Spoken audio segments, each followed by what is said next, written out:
You may have heard a lot about Bitcoin in the news lately, but what exactly is Bitcoin? Why does it matter? And why should you care? Well, it may be the best form of money the world has ever seen. It's digital money for a digital age, and it's the scarcest, most divisible, most transportable, most verifiable, and most recognizable form of money in history. How do we know this? Let's take a look at the evolution of money to find out. One day, around 25,000 years ago, a hunter killed a mammoth, and everyone in his village wanted some of the meat. As he began to give the meat to the villagers, he had to keep track of who he gave it to and how much he gave. For thousands of years, this was how people conducted trade. Since there was no ledger to track who owed what, everyone was forced to keep track of their own debts. But what if he could come up with some sort of ledger that kept track of who owed him and how much they owed?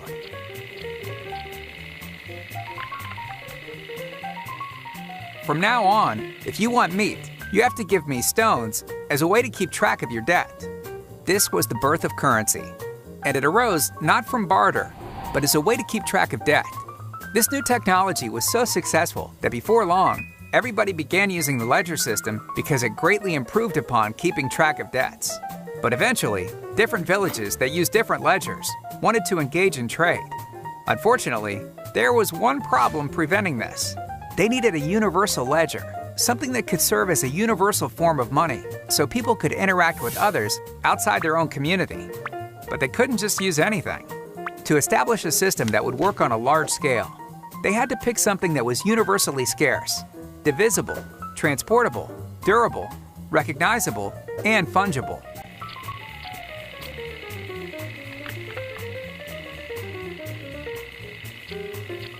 What about gold? Gold was almost perfect as a form of money. About 5,000 years ago, people began to develop an attitude about gold that has been passed down from generation to generation. This attitude was based on the fact that currency had some sort of intrinsic value. But the truth is, aside from gold serving as a universal ledger, it doesn't have any intrinsic value. This attitude continues today, and it's because of this attitude that people hoard gold, speculate in it, and wear it around their necks.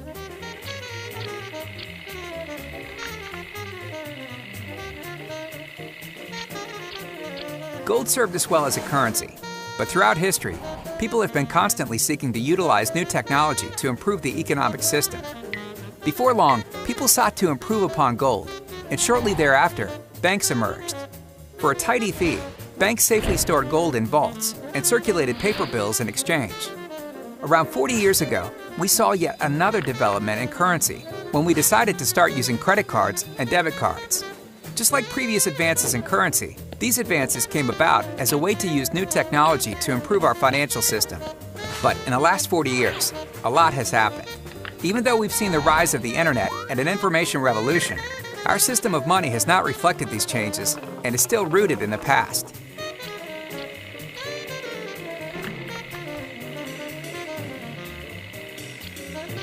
Enter Bitcoin, the first form of truly digital money. Bitcoin was designed for the era of information and solves many of the disadvantages of physical and electronic money. Bitcoin is the first scarce digital resource to ever exist. By design, there will never be more than 21 million Bitcoins. Bitcoin is divisible. One Bitcoin is made of 1 million bits. Bitcoin is frictionless. You can send Bitcoin by email, text message, or even paper for free and in real time. Bitcoin is verifiable. It uses advanced cryptography and cannot be faked. Bitcoin is global. Like the internet, Bitcoin is decentralized. It's not controlled by anyone or any country. Bitcoin is open source. It does not have a single owner, but we all own it.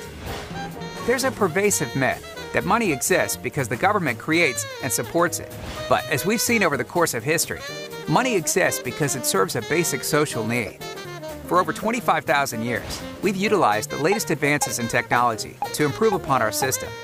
And even though Bitcoin, credit cards, and paper bills are very different from the stones used as currency 25,000 years ago, today's money serves the same purpose as it has for thousands of years. It's a ledger that's used as a store of value, as a medium of exchange, and as a unit of account. Bitcoin may be the most important social experiment currently in existence. Over the next couple of decades, we may witness a phenomenal transformation where we abandon the gold standard after 5,000 years and replace it with Bitcoin. If this occurs, it could be the biggest transfer of wealth in the history of civilization and the biggest advancement in the democratization and access of money.